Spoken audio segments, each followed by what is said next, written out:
This is a custom rug that I made. I'm gonna show you how I did it. Check this out. First, I went to the store and grabbed all the colors that I need for this piece, which in this case is all the Burger King colors. Next, I grabbed my 3 foot by 3 foot rug tufting frame and secured it to the table. Now I'm gonna stretch some monk's cloth across the entire frame, making sure it's tight, almost like a drum. And once that's done, it's time for the projector. We're gonna cast our image using this projector onto the back of the monk's cloth. And since we do have text here, we have to make sure the image is flipped. And now it's time to get started. First, I'm starting with red. I'm gonna find the center of the ball of yarn. Now, since we're going for a very specific font, I go in and I outline each of the letters, making sure I take my time. Once all the outlines are done, I go back and I do all the insides.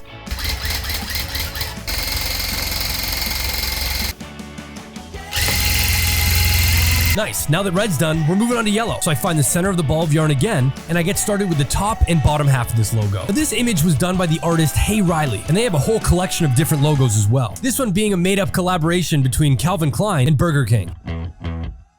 Now that yellow's done, it's time for blue. Now it's important I show this because most of the video, the lighting makes it look like it's black. Now before I add in the white, I want to show you guys a technique I've never shown you before. When you have a lot of rug sculpting to do, you can actually do it before your next color goes in. I do not recommend this for beginner rug tufters because the edge of this trimmer could easily cut a hole into your monk's cloth. And once that's done, it is super hard to repair and save the rug. But it could also save you a bunch of time with rug sculpting after the fact.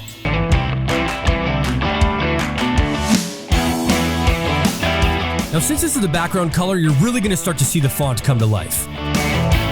Now, I get a ton of questions about rug tufting, and one tip I have to say is if you have a bad back, I know this sounds super random, but there's a lot of physical movement in rug tufting. You're always bending over, hunching over, tweaking to the side, trying to turn the rug tufting machine. It's a lot more physical than I think people think it is, but it is super fun. Once all the rug tufting is done, I go in with some white glue, and I make sure the entire back of the rug is fully saturated. Now, this is a water-based white glue, so it'll dry in about 4 hours, but I'm using a lot of this stuff, and I want it to be firm, so I'm going to leave it overnight to fully dry. The next morning, I come back to check on the rug,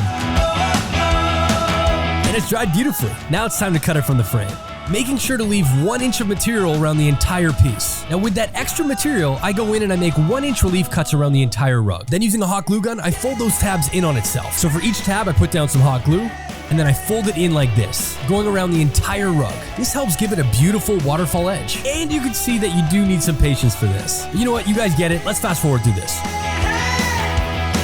Now it's time for trimming. Using this sculpting tool, I'm going to trim the rug down to 1 even length.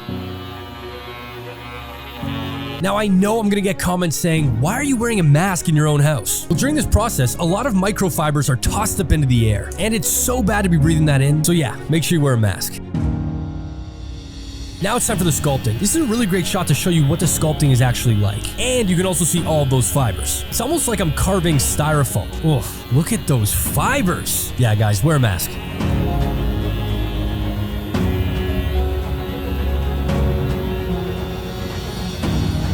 Now the next part of my sculpting is I go in with auto scissors. I know it looks like they're not moving in this shot, but they're actually going super fast. And I go over each bordering color probably about 5 or 6 times until the colors are fully separated. And yes, again, for those bad back people, this is very physical. If you go into this without back problems, you'll most likely leave with back problems. Like I'm constantly hunching over.